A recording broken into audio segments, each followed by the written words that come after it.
What's up, everybody? My name is Godzi, and welcome back to another episode of Umineko When They Cry Answers Arc. Last episode, Claire read more of her story, and we figured out what happened in 1981 when Battler didn't return to the island and didn't get to take Shannon off the island. Woohoo. This should be the last pre-recorded video, so next episode I'll be able to actually see your comments.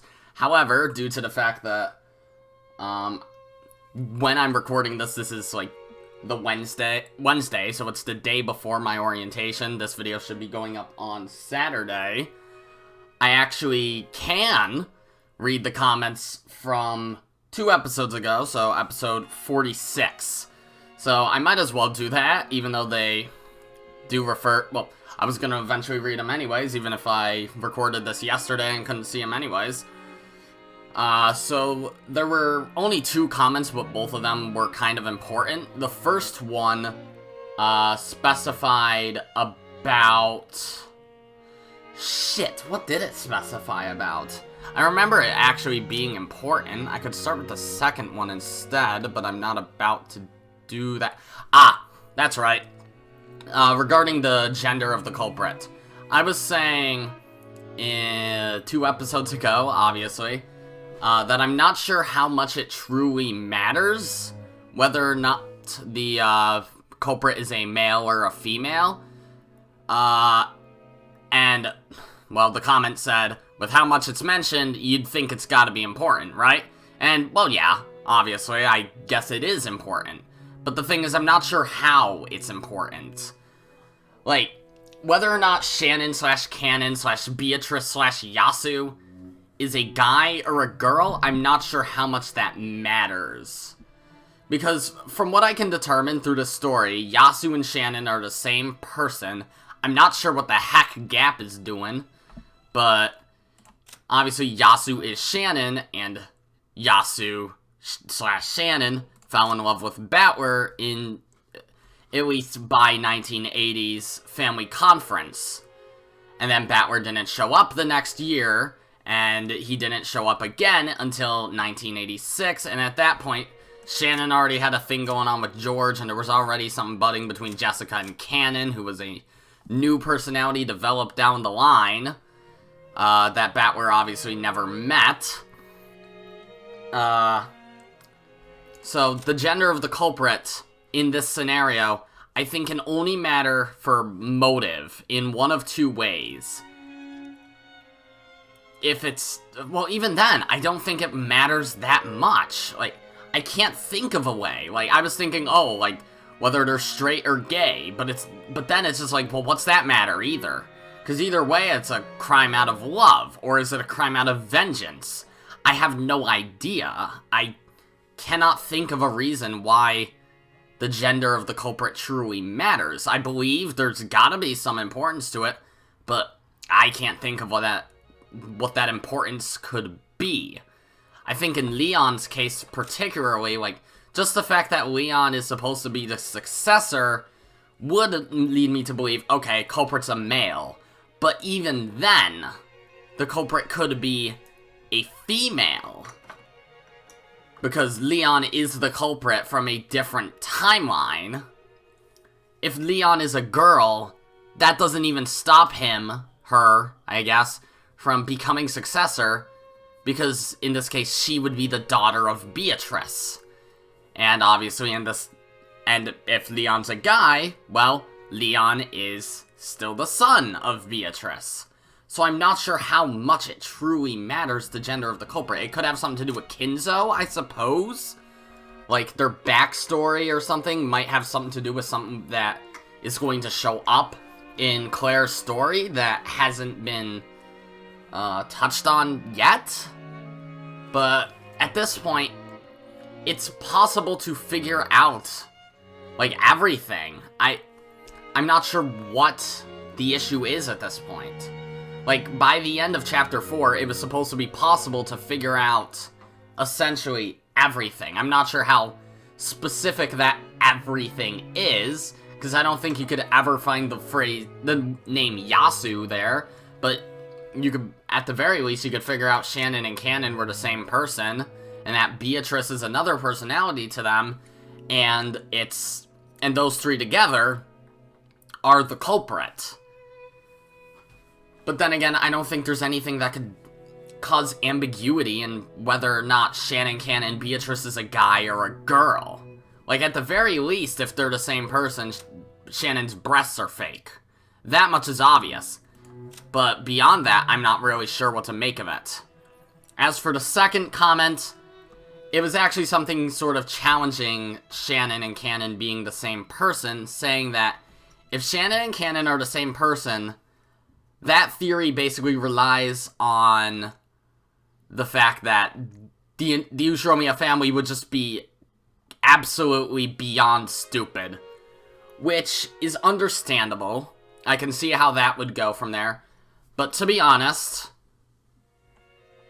Okay, I'll just go through each person. Kinzo would already know. Kinzo already knows that Shannon and Cannon are the same person. How he might have died before Cannon was created as a personality. I don't think it was ever made clear what year Kinzo died. All we know is that it was before the 1985 conference, I believe. Maybe 1984. I don't remember. It was probably 1984 that he died, which means Cannon would have been there about a year at that point. So, either way, Kinzo would know Shannon, Cannon, Beatrice, and Yasu are the same person because Kinzo is their father. Or maybe even then he didn't know. He'd at least know that they're the daughter or son of Beatrice. That's the Kuadorian Beatrice, which is the daughter of Kinzo and Beatrice Castiglione. Yeah. So Kinzo doesn't even matter. How in 1986 Kinzo ain't alive, it doesn't really matter. Leon doesn't exist in that case. Nanjo, Genji, Kumasawa, they're accomplices. And I think Genji and Kumasawa actually play into this as accomplices more so than they do in the actual murders. Maria's young. Like, Maria's dumb enough to fall for them being the same, to fall for them being different people. Goda just hasn't been on the island long. He's been there for, what, 2 years? So, yeah, he's probably never questioned Shannon and Cannon at all, and even at that point, he could still be an accomplice. Like, there's gotta be something with Goat, you know? Whatever. As for, like, okay. This might be a little stupid, though. Okay, so, Rosa, Rudolph, Kirie, Hideyoshi, Eva. How can they be fooled? They're not on the island often enough. And the same would obviously go for Battler and George. They're not on the island often enough. But then George is, of course, in love with Shannon. How would he not figure this shit out? Well, I don't know. But I think it's possible that with Kumasawa and Genji acting along with them, it would be possible for George to have never seen Shannon and Cannon in the same room. But even then, I suspect George could be an accomplice to the culprit in the first place. Which I think the only reason why he would be is out of love. Either meaning Yasu is definitely a girl, or George is gay. So even then, there's not really much of a difference with, like, I don't think George would have been bribed by anything other than love, honestly. I'm not sure how well that would work. Battler hasn't been on the island in the past 6 years anyway, so in 1986... he didn't even know Cannon existed. So, yeah. As for Kraus, Nazi, and Jessica, these are the main three that kind of put a damper in it. Because Kraus is their employer, Natsuhi basically orders them around, and Jessica is not only in love with Cannon, but a great friend of Shannon. However, when it comes to these three in particular, I'm perfectly fine with assuming that they're dumb enough to not figure out that Shannon and Cannon are the same person. Because the thing is, Jessica isn't exactly the brightest. She's not particularly stupid, but I don't think she's bright enough to catch on to the fact that these two are the same person, especially when they have such distinct personalities and appearances. So, yeah, and she probably has never cared enough to see them in the same room together.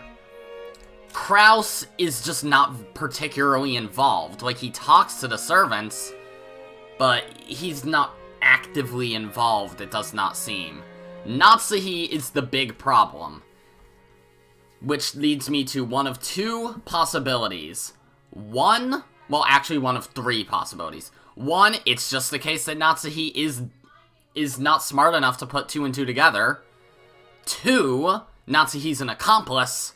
Or three, Genji and Kumasawa helped Shannon, Kan, and Beatrice Yasu to stop Natsuhi from ever figuring out that they were the same person. Like, she probably trusts Genji specifically enough, so that, like, if she was just like, alright, I'm gonna call all the servants together, we're gonna talk about something, because something stupid happened last night, someone left the window open. And then Genji's just, well, Natsuhi's just like, Canon, whatever the fuck, these characters don't matter, there's Canon, Goda, Kumasawa, Genji, where's Shannon? And Genji's just like, oh, she's sick, she's in the bathroom. I think all three of those are definite possibilities. I think that third one's the most probable, though. Either way, 11 minutes into the episode, let's actually get into reading. Seriously, why do guys turn into total morons when they get together? Jessica's room was filled with laughter. It was one hell of a reality check. I thought this guy was a bit cool, a bit adult-like. And then I see him with some of the other guys in our class, talking about dirty stuff with this creepy laugh. It's true that boys always act like little kids when they're together. Well, it's not like girls are any different.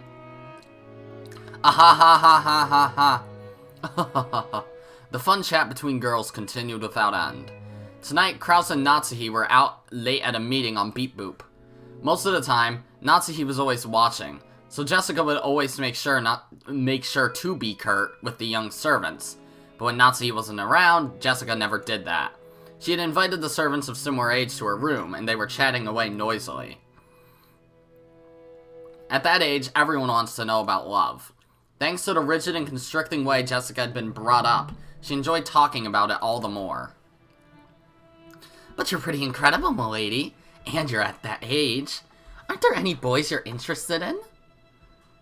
Well, it's 82, but so, yeah, Canon ain't around yet. At least for one more year. Unless he shows up in 84.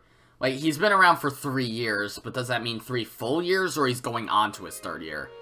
Well, I'd like to fall in love, but there really aren't any good ones around.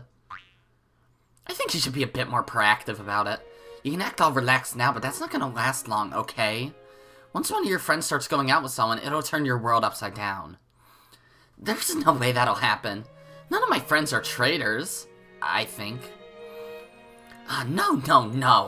The outbreak of love is the one time you can't rely on friendship between girls. If you met someone you liked, you'd betray your friends and go out with the guy without a second thought, wouldn't you? Well, what about you, Shannon? It's not fair if I'm the only one who has to talk. I, don't have anyone like that around. Not around. He's far, far away. And like Orihime and Hikiboshi, I don't get to see him very often. In fact, I don't even know when I'll be able to see him again. However, I believe that'll come for me someday, so I'm assuming this Orihime and Hikiboshi thing, it's probably like Japanese Romeo and Juliet, kinda, sorta. I believe it. Don't you betray me, okay, Shannon? If we get boyfriends, we'll get them together. You got that? Right? Right? We promised, right? Well, you might not believe it, but it's not at all rare for girls just like Shannon to get a head start. Shannon, confess. You aren't going out with anyone, are you? You aren't, right? I'm not, really. Really? We'll get boyfriends together, okay? No matter what happens, okay? Anyone who lies has to eat porcupine fish. So, puffer fish? Yes, I promise.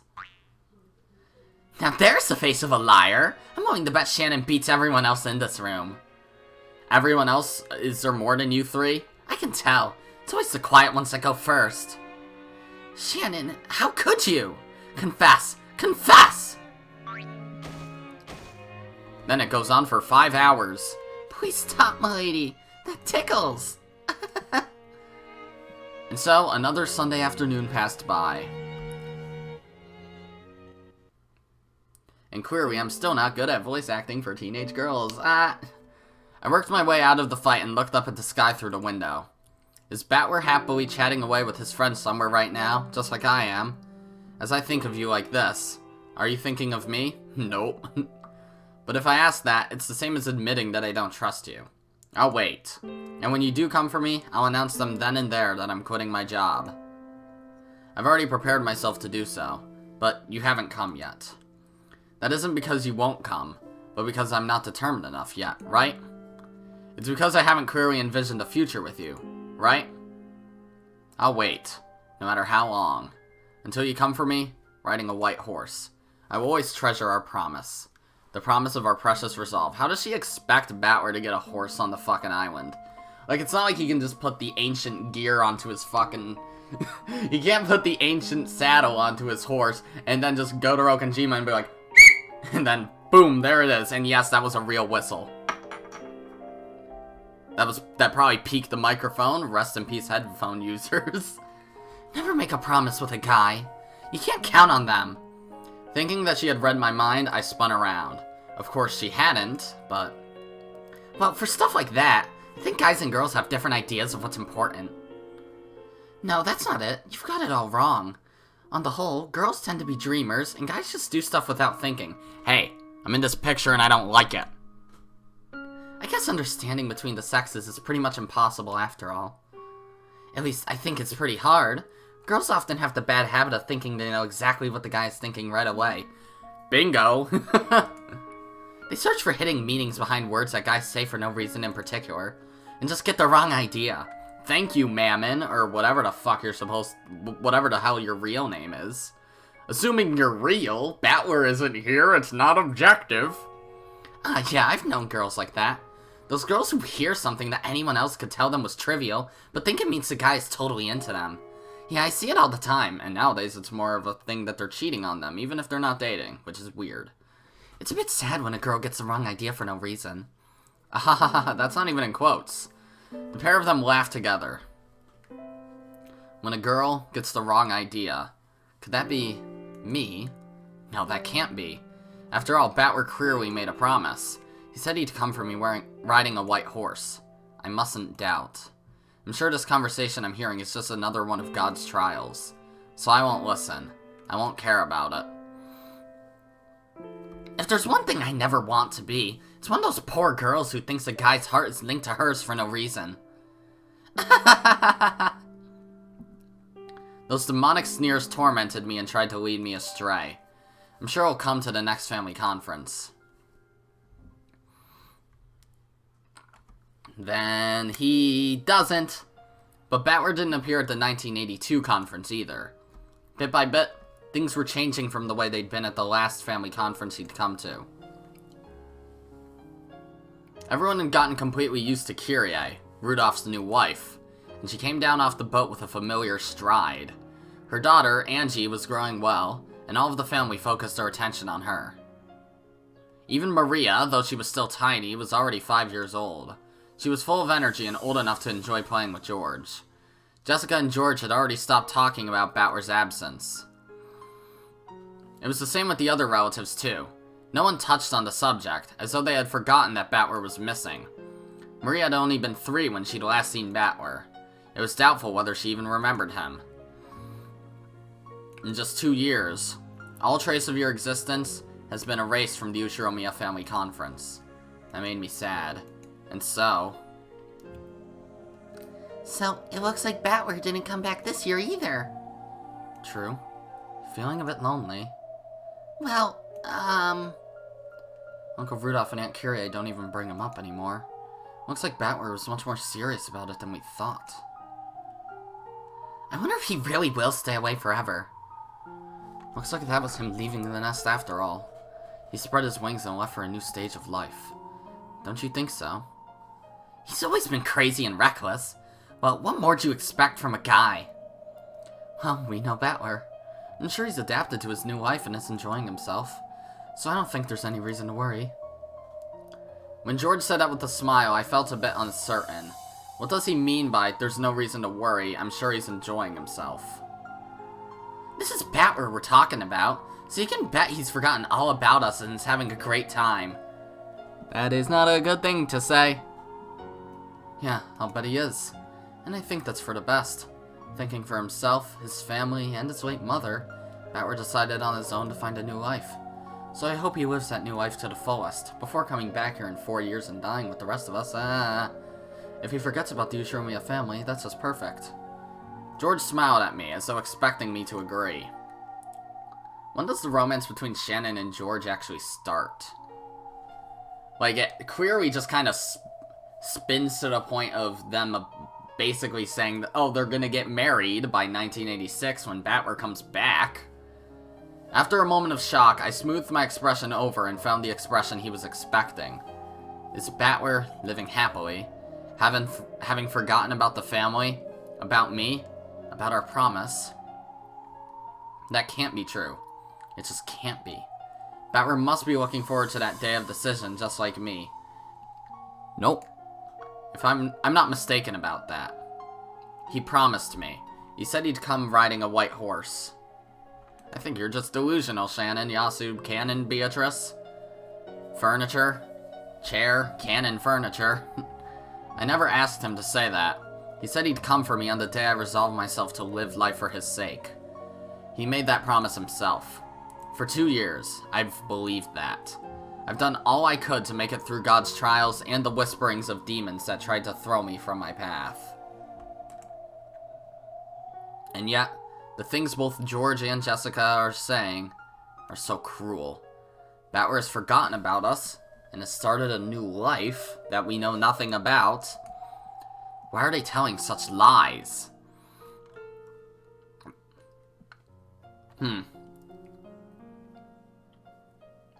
There is a weird parallel between Shannon and Rena, honestly.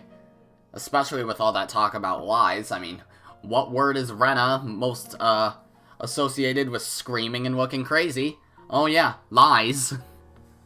But that night, I dreamed of Battler for the first time in a long while. Yeah, you would. The Battler in my dream wasn't the Battler I believed in. It was the Battler that George and Jessica had spoken of. The one who had forgotten everything and started a new life. And he's just like, I feel like something important's supposed to be going on today. You know what? Let's go to Big Bang Burger. Morning. I woke up with a tear-stained face. The face I saw in the mirror cried and told me it couldn't wait any longer. If I've managed to wait this long, why can't I wait any longer? This is a trial, so we must believe in him and wait. But the me in the mirror spoke. It was sharper than a fragment of glass.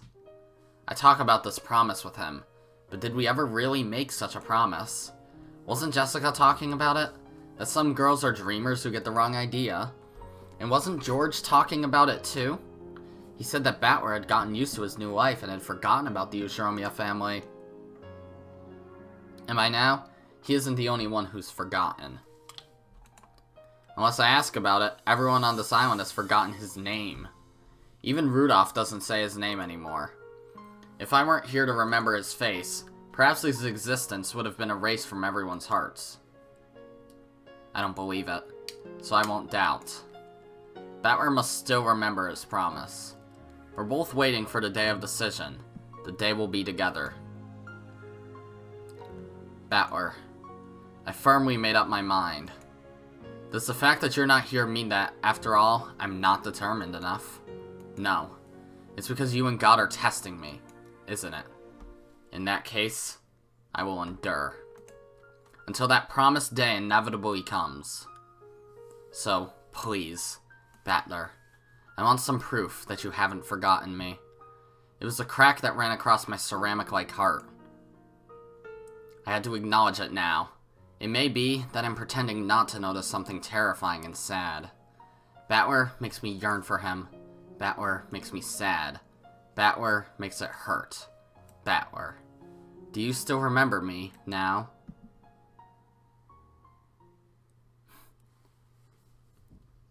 One year later, okay, let's go to 1983. 3 years until the incident. Change Beatrice's heart. Is this Kamoshida the Star Command? I think I hear the Phantom Thieves. They have a really long deadline, but still, I'm gonna murder their asses. Woohoo! And then came the third family conference since Battler left.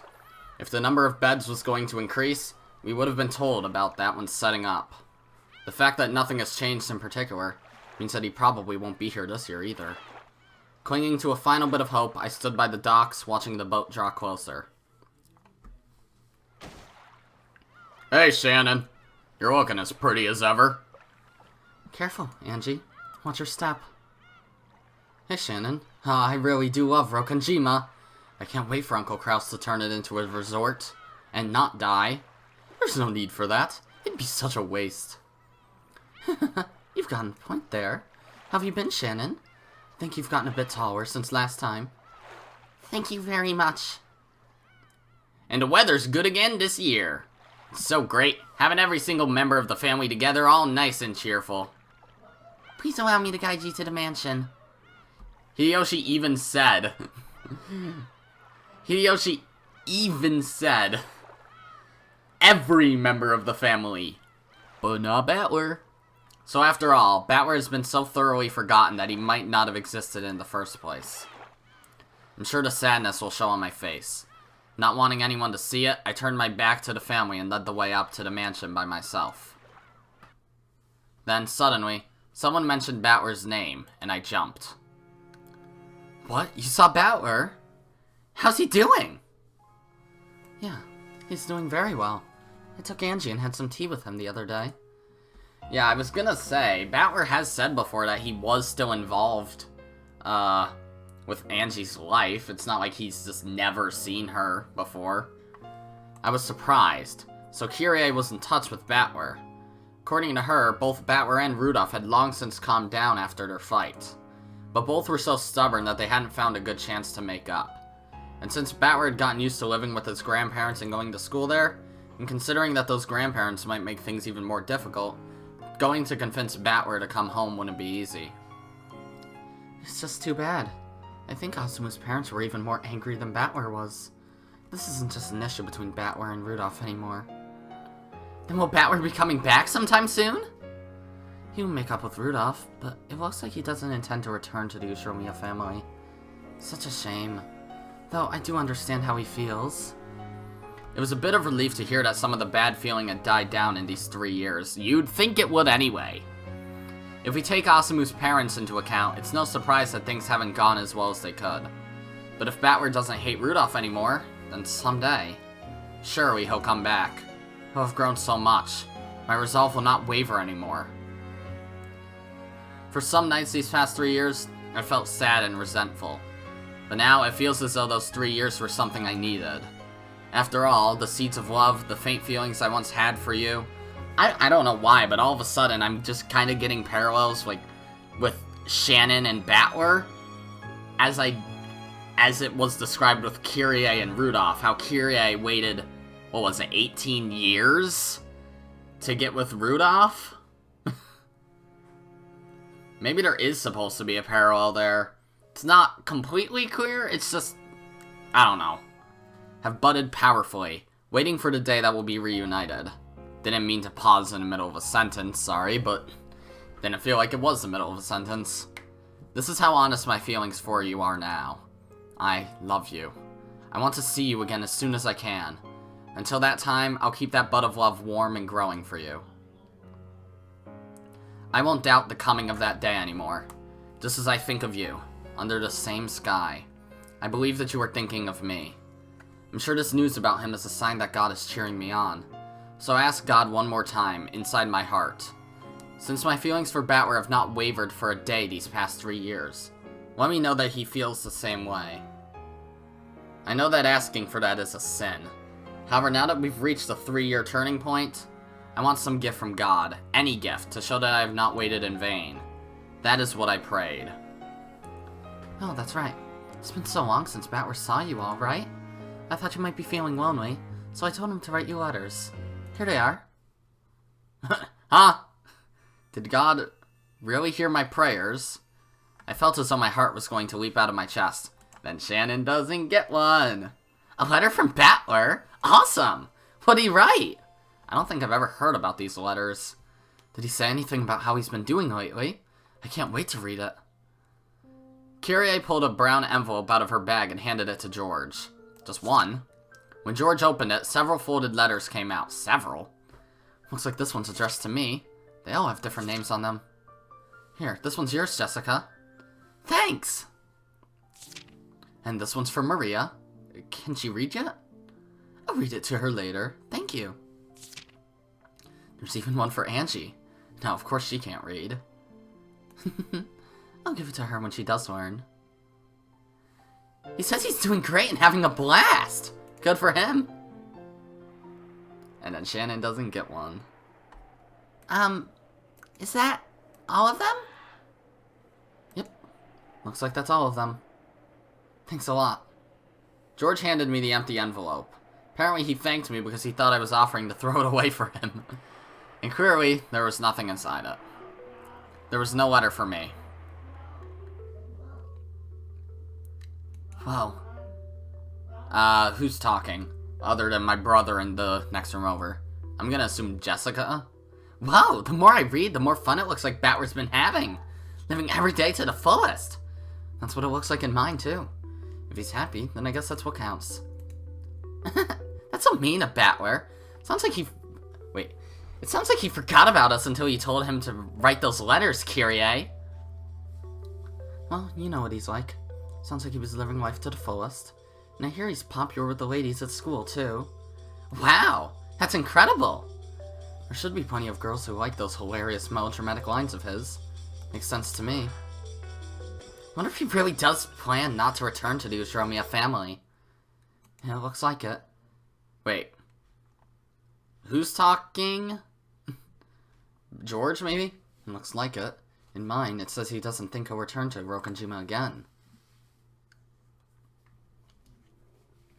I knew that all of these letters were trials from God. The fact that there was no letter for me, and the fact that he was enjoying life and had forgotten about Rokonjima, were just more trials. God is testing me. The fact that there was no letter for me alone is proof of that. That's what I want to think, but now it's just too much. It might have been an important promise to you, but it looks like it wasn't for Battler. No way. Then that promise about him coming for you was... I was a dreamer. It was just an illusion I created. To Battler, they were probably just meaningless words to make him sound cool. Ah, yeah, okay, I get it. To anyone but her, it would have been such a funny story to hear. That promise with Battler might have been an illusion the whole time. In the first place, we don't know if they both felt the same way about each other at all. Love is an illusion. However, if both sides are seeing the same illusion, that love becomes true. However, when the feelings of each side are different, then it's nothing more than a joke. And this is Battler's sin. Making Shannon think that it was a promise. Wrong. Huh? Instead, he didn't even remember. Okay. So now I'm just thinking, how is it possible to even think of a culprit other than Shannon at the very least? Even if you haven't found out that Shannon and Cannon are the same person at this point. How, if that's Battler's sin and it's been stressed that his sin caused the Rokonjima murders, like, what else could it fucking be? Like, Eva's just like, Shannon likes George. Battler didn't remember his promise. If Battler remembered his promise, he would have taken Shannon. George would have never been with Shannon. Welp. Like, that doesn't make sense. I mean, it's possible, but like, why? If he simply broke his promise, I could have taken him to task for it. I could have regretted my mistake, or I could have won him back. However, you can't question someone about something they don't even remember. I am unable to hate Battler. After all, Battler didn't even break his promise. There just wasn't any promise to start with. It was nothing more than a sad joke. I kept on crying and crying. I dug my fingernails into my pillow, soaking it with my tears. How much easier it would be to hate something. But I can't hate anything. I just couldn't get over my miserable arrogance, which had led me to believe for 3 whole years that he felt the same as I did. I am to blame for this. My irresponsible words led you to believe that Battler made a promise. No, this isn't anyone's fault. It's all because I assumed that he felt the same way I did. Battler made no promise, and yet his feelings were surely sincere. Though there might have been a difference in degree when compared to yours, it is true that he liked you. Of that there can be no doubt. Please, just stop it. I've believed that he liked me the way I liked him, without ever doubting that. Please don't try to cheer me up. I'd rather that you mocked me. Before I knew it, a dull and inescapable pain had pierced my chest. When I pressed my hand against my chest, I realized what that pain was. It was the bud of love, whose seeds I had sown and nurtured in my heart. Its roots had spread all the way across my chest, tormenting me like a metal wire wrapped around my heart. They looked less like roots, and more like fissures running through my heart. I can only hold back the pain by tearing out the root of love. But no matter how much I scratch at it, I'm only scratching at my chest. The root of love doesn't move at all. If I started hating Battler without any lingering interest or regrets, I'd be able to pull this root out easily. Once I did, it would probably leave a hole behind, but at least it wouldn't hurt me anymore. But I can't pull it out. Even though it hurts so much, those roots of love are still stuck in my heart. Shannon. Even now, I love Battler. I want to see him. I want him to come back. I believe he will come back someday, and I want to wait for him. But right now, it's just too much. As I sobbed, the tightness in my chest grew even stronger. As long as I like Battler, that pain will always continue. Because I like him, I want to hold on to that pain forever. But it was written right there in the letters for George and the others. Battler doesn't plan on returning to the Ushiromiya family. He's forgotten about me and Rokanjima, and has started a new life with a different name. I must wait for him for all eternity, despite how painful, aching, excruciating this is. Is this another trial? Is God telling me to wait for him forever? I can't do that. I want to be with Battler. But if this is the trial that I must go through for that, then it's just too painful. Beatrice hung her head in shame. If she hadn't encouraged Shannon so much, it probably wouldn't have been this painful. Shannon may have been the one to sow the seed of love in her heart. However, Beatrice had irresponsibly watered it and told Shannon not to give up. Beatrice scratched at her chest, trying to share Shannon's pain.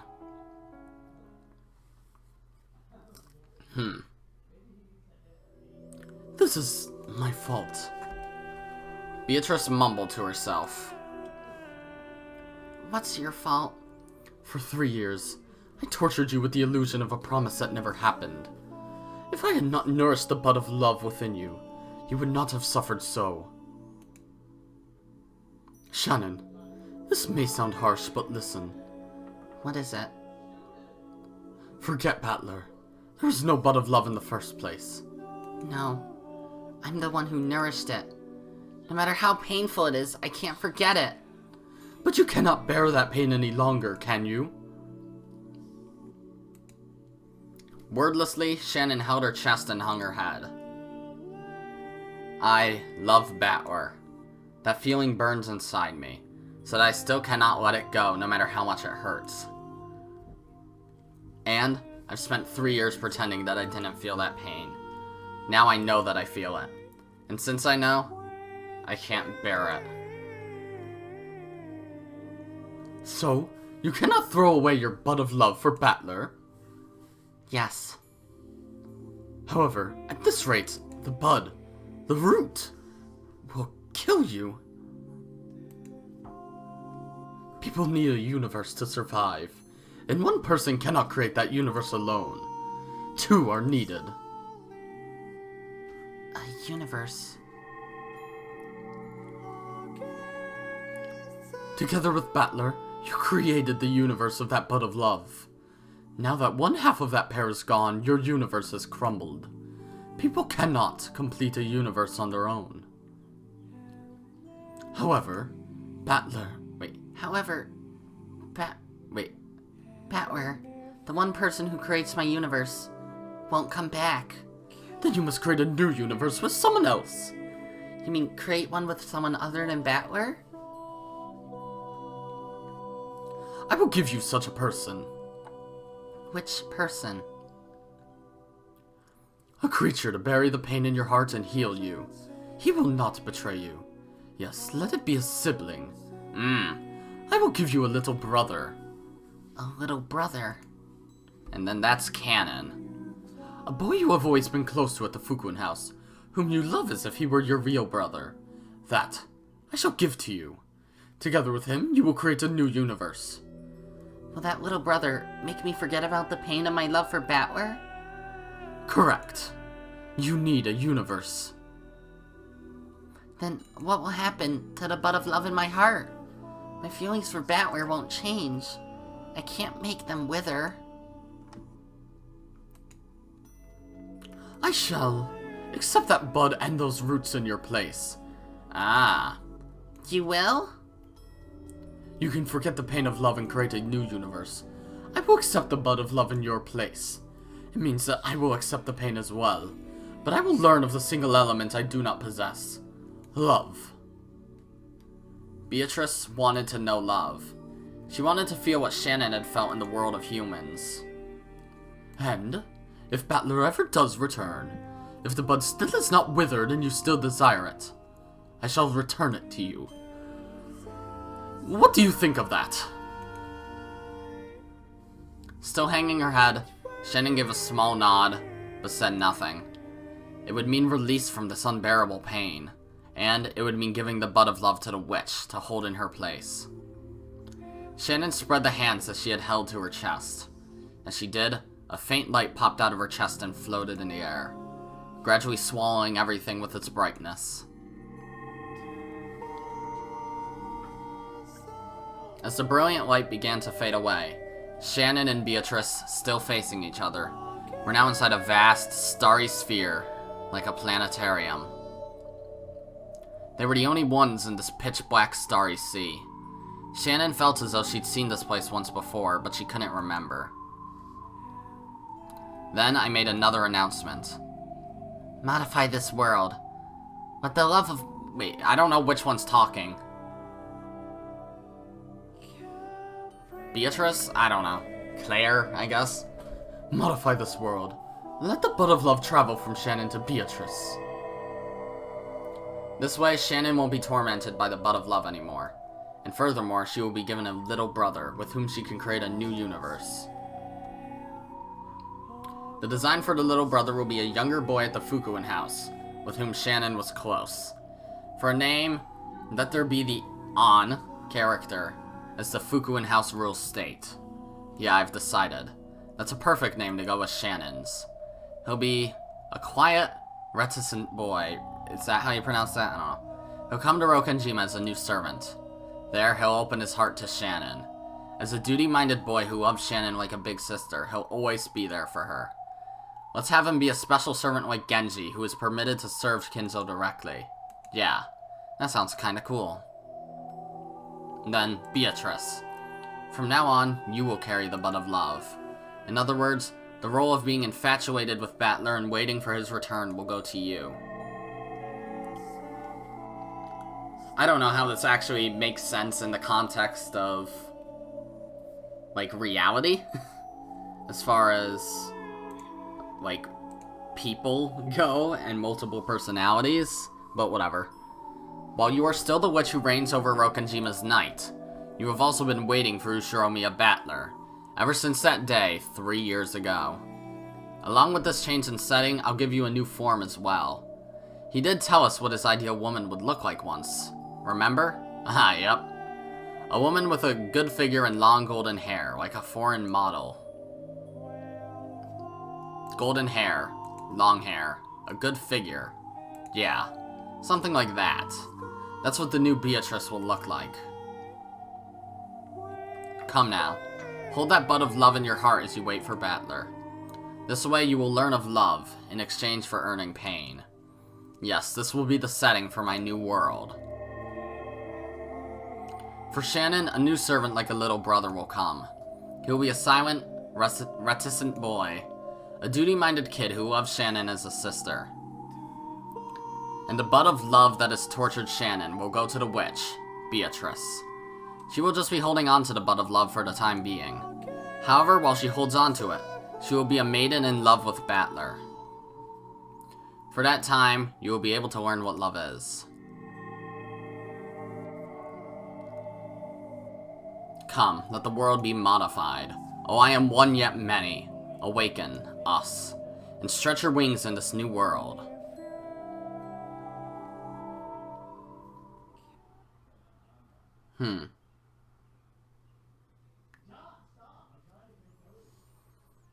Oh boy. Wow. Man, that was a weird dream. Slowly, I opened my eyes to the gentle rays of the morning sun. How long has it been since I last saw such a pleasant morning? The face in my mirror is tear-stained and pathetic. However, my heart is as clear as the morning sun. I can still clearly remember that strange dream. However, I can feel myself forgetting it rapidly. The place I was in my dreams had been such a strange place. A peaceful, calm place. There, I had left behind the pain I had carried in my chest until yesterday. So this morning, my heart was at peace. Good morning. Me? My tear-stained face really is pathetic. However, my expression is bright and cheery. Even now, I like Battler, but for some reason, I've calmed down. Feels like I've put something precious safely away in the place it belongs. Battler, when will you come back, I wonder? When you do, I'd like to talk about mystery novels again. Oh, I almost forgot. A new boy servant will be coming today, right? One of the rare servants who will serve the master directly. What kind of kid will he be? I hope we get along well. What was his name again? Pretty sure it was,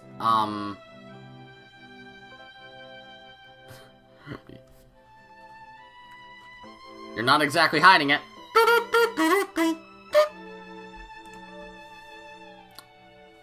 I got my kazoo. Okay.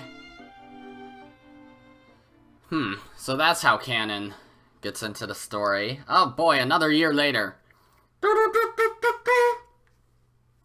1984? Holy shit!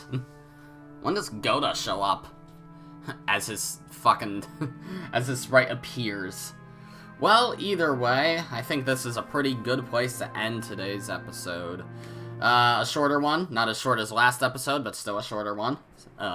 Sorry, that's just, if I continue with this, I'm not gonna have a good stopping place for like another 40-ish or more minutes, so, either way, that's gonna be it for this episode, guys. If you liked it, be sure to press the like button, and if you didn't like it, then fuck you too. Remember to subscribe, follow me on Twitter, and hit that notification bell to stay up to date on all my videos and stuff. And as always, my name is Godzi, and I will see you all next time. Goodbye!